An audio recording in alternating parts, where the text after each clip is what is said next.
Good morning. आज हम मुगल चित्र शैली के बारे में चर्चा करेंगे। भारतीय राजनीति में मुगलों का आगमन क्रांतिकारी हुआ, परंतु उससे बढ़कर क्रांति उनके संपर्क से कला के क्षेत्र में हुई। अत्यंत प्राचीन काल के अजंता आदि के चित्रों को छोड़ के पिछले काल के चित्रों में इतनी सुकुमारता पहले नहीं आई। मुगल बादशाह कला के संरक्षक थे और उनके राज्यकाल में वास्तुकला, चित्रकला और अन्य कला क्षेत्रों में अद्भुत प्रगति हुई। ईरानी और भारतीय चित्रकला का सुंदर सामंजस्य मुगल कला है। इस शैली के चित्र मिनिएचर यानी छोटे छोटे होते थे। मुगल चित्रकला का पैतृक ग्रह ईरान, समरकंद और हिरात था। यह शैली बाबर के राज्यकाल में 1526 से 30 ईस्वी में ईरान से आकर भारत में प्रविष्ट हुई। हुमायूं के समय में इसका बीजारोपण हुआ। अकबर के राज्य में यह फली फूली और जहांगीर के समय में यह अपनी उन्नति की पराकाष्ठा पर पहुंची। शाहजहां के समय में अवनति के चिन्ह दिखने लगे और औरंगजेब के समय में पतन होने लगा।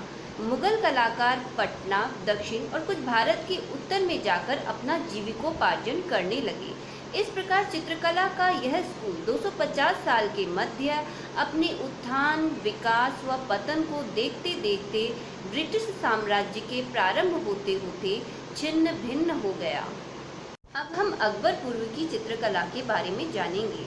यूं तो तैमूरिया वंश के साथ ही मुगल कला का आरंभ हो जाता है, पर अकबर के सिंहासन पर बैठने के पूर्व से विदेशीपन बना रहता है। अकबर पूर्व की मुगल कला को मुगल शैली के अंतर्गत नहीं रख सकते। मुगल वंश में तैमूर के तुर्क तथा चंगेज खां के मंगोल रक्त का मिश्रण हुआ था, अतः मुगल वंश में दोनों कुलों की विशेषता आ गई। तैमूर वंश आरंभ से ही गुणियों का आश्रय था। स्वयं तैमूर कलाकारों का रक्षक था। उसका पुत्र शाहरुख कवि था और उसके दरबार में चित्रकार भी रहते थे। तैमूर की 5वीं पीढ़ी में बाबर हुआ। यह 1526 ईस्वी में भारत आया। भारत में अपना राज्य स्थापित किया। बाबर में कुलगत कला प्रवृत्ति विद्यमान थी। बाबर के पुत्र हुमायूं में भी यह परंपरागत गुण मौजूद था। यह चित्रकला का इतना प्रेमी था कि युद्ध यात्रा में भी अपने साथ सचित्र पुस्तकें रखता था। वह शेर शाह से हार कर ईरान चला गया। 1547 में जब काबुल पर उसका पुनः अधिकार हो गया तो उसने अपने दरबार में ख्वाजा अब्दुल समद शिराजी और मीर सैयद अली जुदाई को बुला लिया। हुमायूं के समय तक मुगल दरबार में चित्रकला की जो शैली चलती रही उसे ईरानी चित्रकला के अंतर्गत हिरात की कलम कहा जाता है। इस्लाम के प्रचार के दौरान जो ईरान में कला शैली चली उसमें भारतीय चित्रकला की आधारशिला थी। उसमें चीनी व ईरानी शैली थी। इस्लाम शैली में आकृति चित्रण करना निषिद्ध था, अतः इस कला में सूक्ष्म अलंकारिक आलेखनों का बहुत विकास हुआ। पहले तो इस्लामी कलाकार आकृति चित्रण के प्रति कठोर रुख अपनाते रहे, पर धीरे धीरे यह बंधन टूटने लगा। फिर पशु पक्षियों, फूल पत्तियों तथा चुपके चुपके मानव आकृतियों का अंकन भी होने लगा। भारत में ईरानी कला। भारत में मुस्लिम राज्य में बहुत कम ऐसे थे जो चित्रकला के प्रेमी रहे हों। इसका मुख्य कारण धार्मिक पाबंदी थी। फिरोज तुगलक ने अपने शासनकाल में मूर्ति पूजा तथा व्यक्ति चित्रण पर प्रतिबंध लगा दिया था। दक्षिण व गुजरात की कुछ सल्तनतों में चित्रकार अवश्य रहते थे जो ईरानी शैली के अनुयायी थे। इनकी कला में कभी कभी ईरानी शैली का पुट मिल जाता था। बाबर तथा हुमायूं के समय तक यह कला प्रायः अमिश्रित ही चलती रही। अकबर के शासनकाल में इसमें कई परिवर्तन हुए और कई शैलियों के मेल से एक शैली का उद्गम हुआ जिसे मुगल शैली कहते हैं। अब हम मुगल शैली की कुछ महत्वपूर्ण विशेषताओं के बारे में चर्चा करेंगे। मुगल चित्रकला का भारत ही नहीं वरन एशिया की कला में स्वतंत्र व महत्वपूर्ण स्थान है। यह शैली ईरान की कला परंपरा से उत्पन्न होकर भी ईरानी शैली नहीं रही है। इस पर यूरोपीय तथा चीनी प्रभाव भी पड़े हैं। भारतीय रंग योजनाओं तथा वातावरण का प्रभाव भी पड़ा है, फिर भी ये भारतीय भावना से पूरी तरह तादात्म्य नहीं कर सकी। नारी चित्रण के प्रति मुगलों की दृष्टि भारत की विचारधारा से नितांत भिन्न रही है। इसलिए मुगल कला के नारी चित्रण या तो कठोर अनुशासनबद्ध वातावरण में अंकित हुए हैं या फिर वे केवल प्रदर्शन मात्र रह गए हैं। इसी प्रकार प्रकृति के संबंध में भी मुगलों का दृष्टिकोण वस्तुवादी रहा है। किसी घटना के साथ बंधे प्रकृति दृश्य को उन्होंने यथार्थात्मक पृष्ठभूमि के रूप में देखा है, उसमें घटना संबंधी भाव की व्याप्ति नहीं दर्शाई है। यही कारण है कि मुगल कला में अंत तक विदेशीपन पूर्ण रूप से छूट नहीं पाया है। यद्यपि मुगल दरबार के अधिकांश कलाकार हिंदू थे, तथापि उनके अनेक मुख्य कलाकार अथवा आचार्य ईरानी कलाकार थे। इनकी शैली, परंपरा तथा विचारधारा का प्रभाव अन्य समस्त चित्रकारों पर पड़ना स्वाभाविक था। मुगल आश्रयदाताओं की रुचि का भी इसमें योग रहा है। इन्हीं सब कारणों से इस चित्र शैली में जो विशेषताएं उत्पन्न हुई, उन्हें इस प्रकार से रखा जा सकता है। पहला, एक चश्म चेहरे। मुगल शैली में सर्वाधिक संख्या में एक चश्म चेहरे बने हैं। इसके बाद पौने दो चश्म चेहरे की बारी आती है। पौने दो चश्म चेहरे में आकृति का सादृश्य इतने जल्दी और अच्छा नहीं आ पाता जितना एक चश्म चेहरों में आ जाता है। आरंभ में अकबर की छवि पौने दो चश्म बनी है, किंतु उसी के समय चित्रकारों ने यह रहस्य समझ लिया था कि यह एक चश्म के समान उत्तम तथा सफल नहीं है। पौने दो चश्म चेहरे अंकित करने वाली ईरानी कला की तुलना में मुगल शैली की एक चश्म मुखाकृतियां श्रेष्ठ तथा उत्तम सादृश्य युक्त हैं। अकबर के पश्चात मुगल सम्राटों की प्रधानता एक चश्म छवि ही बनी है। मुगल कला में अत्यधिक महीन कारी की गई है।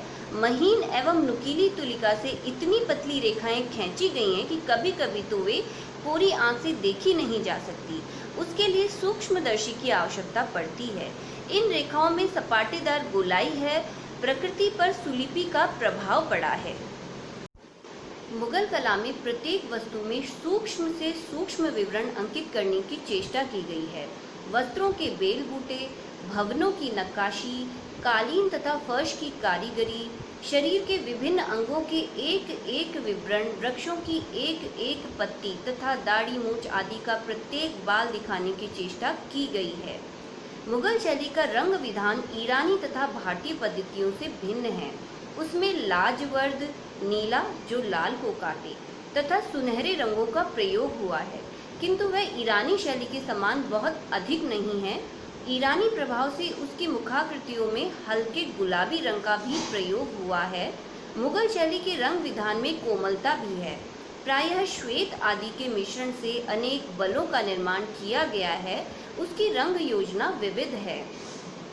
मुगल आकृतियों में गोलाई अथवा उभार दिखाने के लिए छाया प्रकाश के सिद्धांत का पालन हुआ है। आरंभ में स्थानीय रंग को कुछ गहरा करके छाया लगाने की प्रवृत्ति थी, किंतु आगे चलकर काले रंग का मिश्रण होने लगा। ईरान में शाहनामा का अनेक बार चित्रण हुआ था। इस ग्रंथ में ईरानी बादशाहों का इतिहास है।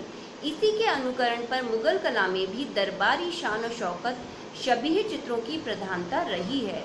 मुगल युग की चित्रकला में तत्कालीन विलास वैभवपूर्ण राजकीय जीवन की विस्तृत झांकी उपलब्ध होती है, जिसका प्रभाव धीरे धीरे देसी राजाओं, सामंतों तथा सामान्य जनों पर पड़ा। चित्रों में दरबारी अदब कायदे का भी प्रदर्शन हुआ है। वस्त्र, आभूषण तथा भवनों के अंकन में भी यह वैभव प्रदर्शित किया गया है।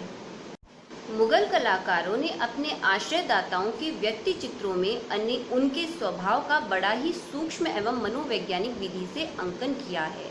ईरानी तथा भारतीय कला में यह विशेषता नहीं है। भारतीय और ईरानी दोनों में भाव प्रधान व्यक्ति चित्रण की परंपरा रही है। मुगल चित्र शैली में चित्र के चारों ओर के हाशिए भी अलंकृत बनाए जाते हैं। यह परंपरा ईरान से अनुकृत की गई है।